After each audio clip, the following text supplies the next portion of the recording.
ஆண்டவராகிய இயேசுவின் நாமத்தில் உங்களை வாழ்த்துகிறேன். சங்கீதம் 118:5 கர்த்தர் என்னை கேட்டருளி என்று வாசிக்கிறோம். தாவீது சொல்றாரு, என் ஜெபத்தை ஆண்டவர் கேட்டார். Lord answered me. அது அவருடைய நம்பிக்கை. கர்த்தர் என்னுடைய ஜெபத்தை கேட்டு விட்டார். அன்பான குடும்பத்தின் மக்களே, நம்ம வாழ்க்கையில நம்ம ஏறெடுக்கிற எல்லா ஜெபங்களுக்கும் உடனடியாக பதில் கிடைப்பதில்லை.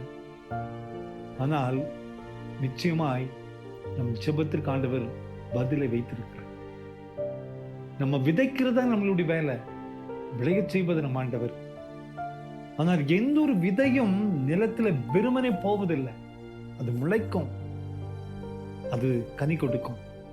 அந்த கனியை நாம் புசிப்போம். எனவேதான் தாவீது பக்தன் சொல்லுகிறார், கர்த்தர் என்னை கேட்டருளி. என்ன நெருக்க வந்தாலும், என்ன போராட்டம் வந்தாலும், என்ன துன்பம் வந்தாலும், நாம் ஜெபிக்கிற ஜெபம் அந்த விடுதலை கிடைக்காததை போல தோன்றலாம். ஒரே ஒரு காரியத்தை தெரிஞ்சுக்குங்க, அவர் நம் ஜெபத்தை கேட்கிறார், பதில் அனுப்ப போகிறார். இன்னைக்கே கிடைக்கும், நாளைக்கே கிடைக்கும், அடுத்த வாரம் கிடைக்கும், ஒரு மாசம் கழிச்சு கிடைக்கும். 25 ஆண்டு காலங்கள் சாரா காத்திருக்க வேண்டி இருந்தது.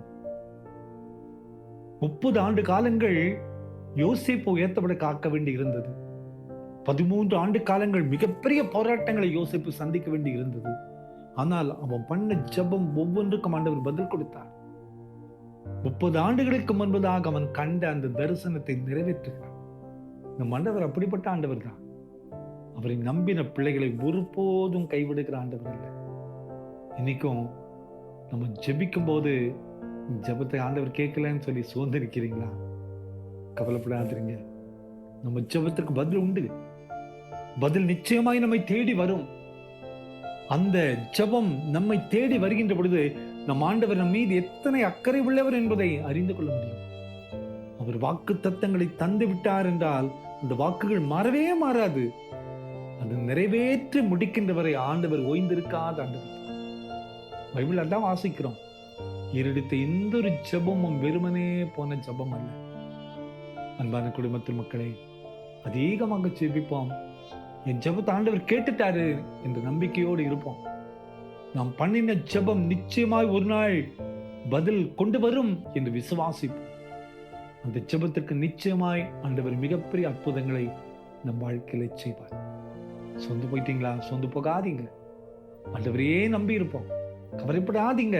ஆண்டவர் மீது நம்பிக்கை கொள்ளுவோம். அவரையே சார்ந்து நிற்போம். நம் ஜெபத்தை நிச்சயமாய் அவர் கேட்டருளி நம்மை நடத்துவார். அந்த நம்பிக்கையோடு இந்த புதிய நாளை நாம் ஆரம்பிப்போம்.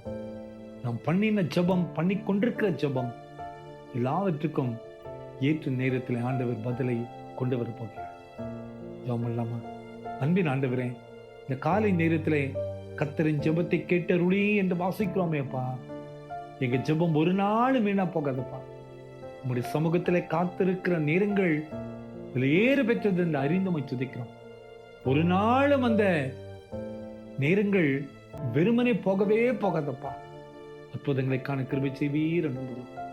பிறந்த நாளைக்கும் திருமண நாளைக்கும் நினைவு கூறுகிற பிள்ளைகளை ஆசீர்வதிங்கப்பா. உங்களுடைய மகிமையுள்ள கரம் கூட இருக்கட்டும். மகிமைப்படுத்தும், பலப்படுத்தும். இயேசுவின் மூலம் ஜெபங்களும் எங்கள் நல்ல பிதாவே. ஆமென், ஆமென்.